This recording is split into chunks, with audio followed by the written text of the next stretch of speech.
Buenas noches, amigos de Conocimiento y Política. Nuevamente estamos en su programa aquí en nuestro canal universitario, auspiciado por la carrera de Ciencias Políticas, para conversar esta vez ya del proceso preelectoral que estamos viviendo.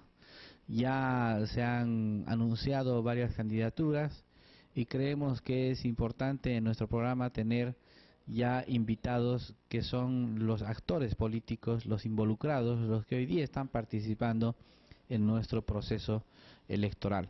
A partir de ahora vamos a tener un sector en nuestro programa así dedicado a los propios actores políticos, los candidatos en este caso, para que nos digan o respondan a nuestro programa, respondan a la universidad qué es lo que están planteando y cómo están viendo este proceso político, para que nosotros desde el programa podamos hacer algún tipo de análisis y para que usted, amigo que nos sigue, que nos ve, pueda hacer luego su propia opinión, generar su propia opinión al respecto.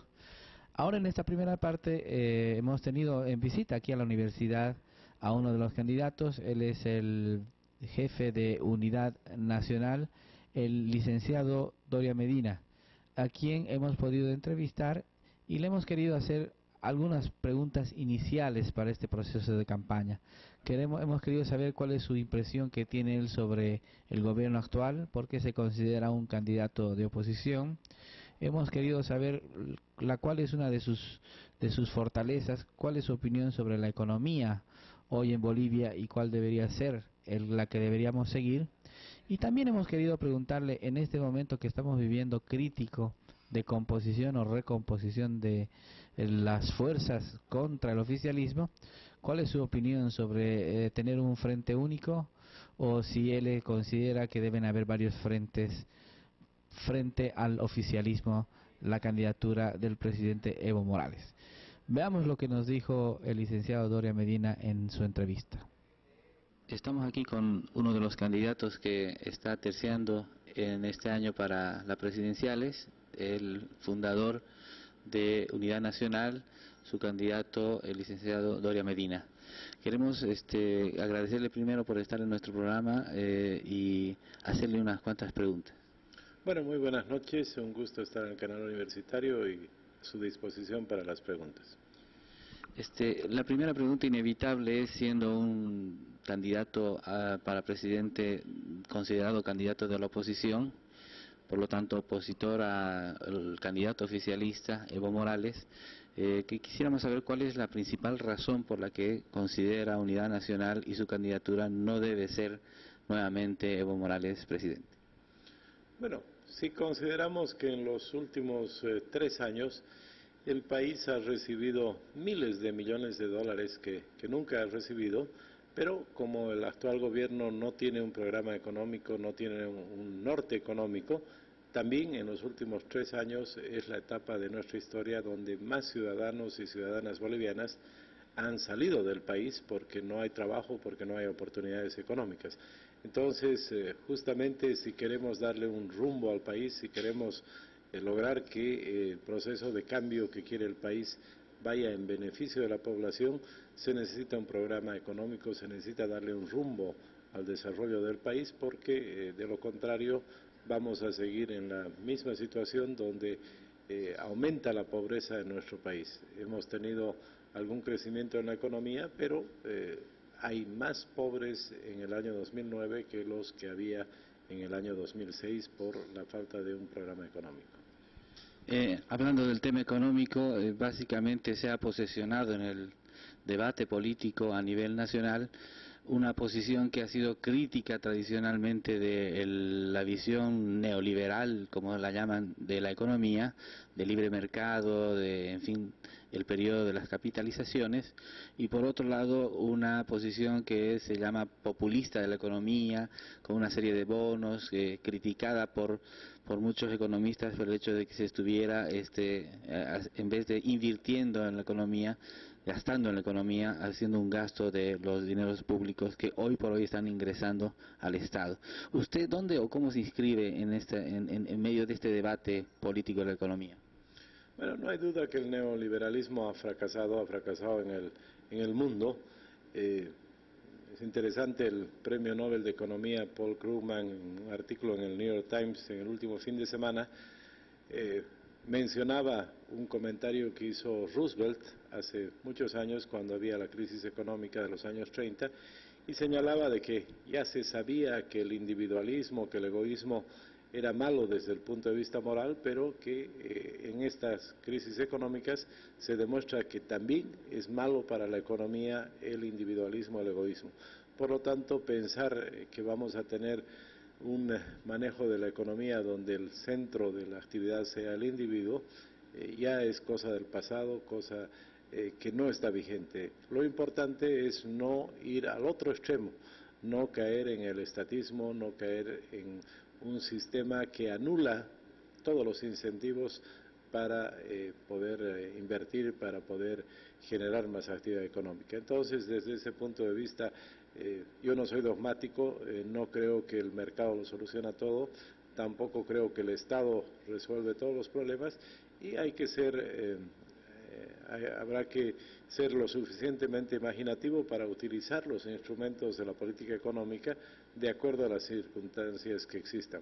Por ejemplo, yo he sido ministro de Economía hace muchos años y no me avergüenzo ni me arrepiento de haber privatizado empresas. ¿Por qué? Porque utilicé ese instrumento de política económica, por ejemplo, para vender el ingenio azucarero Guavirá a los trabajadores de Guavirá y a los productores de caña del norte cruceño. Y hoy en día el ingenio azucarero Guavirá es una de las empresas más rentables, de gran crecimiento, y por lo tanto, si uno vende empresas del Estado, no a las transnacionales, sino a los trabajadores, a los productores, se puede utilizar adecuadamente ese tipo de instrumentos.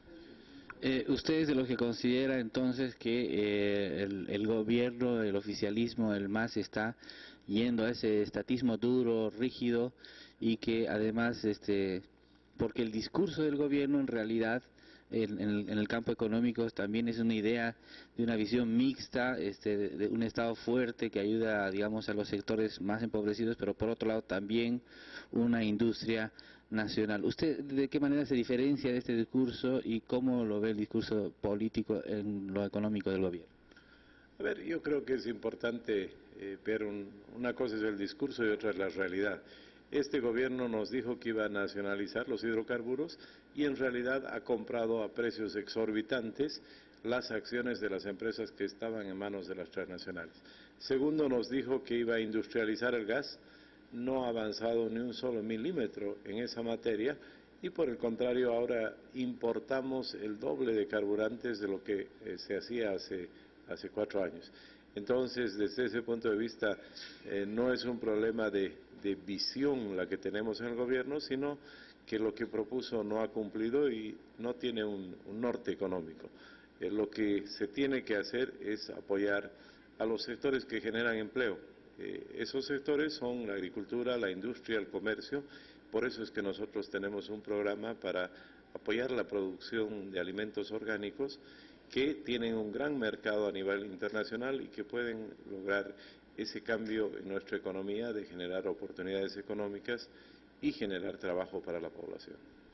Es inevitable hablar en este momento de alianzas políticas. La oposición está en un gran debate entre si se articula en un solo frente o si va a presentar varios frentes de oposición al gobierno. Hay algunos que consideran que es bueno presentar varios frentes y hay algunos que consideran que debe haber un frente único. ¿Cuál es su posición al respecto? Bueno, nosotros hemos sido muy claros, no creemos en un frente amplio, porque se ha demostrado tanto en el gobierno como en la oposición que eso no funciona porque unos quieren ir por un lado, otros por el otro, y habíamos anticipado ya de que no hay posibilidad de unir a todos. Entonces, lo que sí hemos señalado es de que es importante hacer un frente de izquierda democrática, es decir, ponerle límites a quienes puedan participar y desde ese punto de vista poder tener un esfuerzo, sumar esfuerzos entre los que pensamos de la misma manera. ¿Cuáles serían los límites? Primero, cambio. Los que quieren cambio podemos sumar esfuerzos, los que quieren volver al pasado no quieren cambio, no nos interesa sumar esfuerzos. Y lo mismo democrático, los que crean que se puede hacer los cambios dentro de la democracia, bienvenidos; los que quieran hacer cambios fuera de la democracia no son bienvenidos. Entonces, si trabajamos para hacer un frente de izquierda democrática y sumamos esfuerzos en base a la propuesta, vamos a poder avanzar. Amigos, vamos a seguir hablando más adelante todo este periodo preelectoral con uno de los candidatos de Unidad Nacional, Samuel Doria Medina. Hay temas de autonomías, en fin, que vamos a hablar más adelante, pero por el momento con estas palabras nos quedamos en este programa. Gracias, licenciado, muy agradecido por responder nuestras preguntas. Bueno, muchas gracias y con todo gusto vamos a poder seguir dialogando sobre otros temas de interés de la población. Seguimos, amigos, en nuestro programa. Una interesante entrevista, como lo decíamos al final, sin duda nos han quedado muchos temas en carpeta. Quisimos dejar para una siguiente ocasión hablar de la autonomía, que es un tema el cual vamos a dedicarle más tiempo, porque sin duda hay que profundizar y conocer más a fondo la opinión de los candidatos y la autonomía, un tema que nos interesa mucho aquí en la región, en Santa Cruz. Pero me parece que esta primera parte de la entrevista ha sido interesante. La respuesta que nos dio sobre lo principal que él considera criticar al presidente es esa visión autoritaria, esa visión antiinstitucional que tiene, que es en gran medida un discurso generalizado en la oposición, es decir, que sin habernos dado ninguna novedad, pero sí, digamos, ha sido muy firme, muy crítico en esta visión.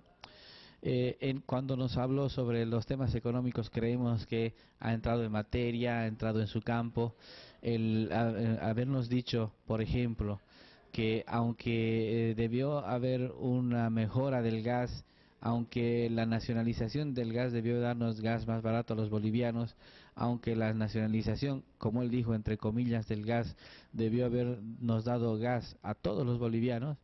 Sin embargo, hoy día, según datos que maneja el licenciado Doria Medina, estamos importando carburante de Argentina, estamos pagando más y de hecho a veces y muchas veces hay escasez de gas en nuestro país, que es un enfoque económico que le apunta a mucha gente común, mucha gente que vive el día a día y vive, digamos, mantener su familia. Finalmente, en la última parte, que le cuestionamos y le preguntamos acerca de su visión, si debe haber un frente único, él nos dijo claramente que no considera que debe haber un frente único, que cree que eso de las unidades a la fuerza son cosas muy forzadas, y con esa respuesta nos parece que él se va a mantener firme en ser una opción alternativa y no va a participar de lo que hoy se está debatiendo mucho, esta construcción de un solo frente político. Creemos haber aportado un poco, amigos, a este debate que vivimos en la política preelectoral en nuestro país. Seguiremos más adelante con otra parte de la entrevista con el licenciado Doria Medina, analizándola, y seguiremos también viendo a otros candidatos también para terciar a la presidencia.